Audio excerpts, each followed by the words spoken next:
လောကရန်နဲ့ရင်ဆိုင်ရတဲ့အခါရင်မဆိုင်နိုင်ပဲရှောင်ပြေးမှုကြိုးစားတာဟာနှစ်ခါရှုံးပါတယ်လောကရန်ကိုတစ်တဲ့ပဲရင်ဆိုင်ကြည့်လိုက်ပါအစိုးရကနေအကောင်းကိုရှာကြည့်ပါကိုဒုက္ခရောက်နေတဲ့အချိန်မှာမိကောင်းဆွေကောင်းတွေကကိုဘဝတွေကိုလာမင်းရဲ့အလင်းရောင်လို့စိတ်ဝင်ရောက်ရှိလာတတ်တယ်လို့ပဲသိရွက်ကြွေနဲ့တူတဲ့မိတ်ဆွေအတူရောင်တွေကလေကို့အနာကနေအဝေးကိုလွင့်သွားပါလိမ့်မယ်လောကဒဏ်ကကို့ကိုပို့ပြီးရင့်ကျက်တန်ဆွမ်းလာအောင်လို့ထူထောင်ပါလိမ့်မယ်ကိုက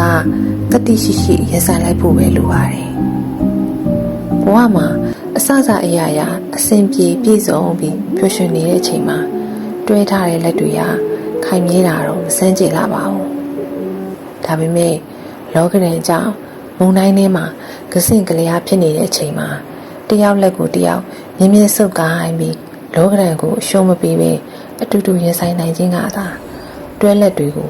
ပို့ပြီးတော့မြင်းမြင်းတန်မာစေတာဖြစ်ပါတယ်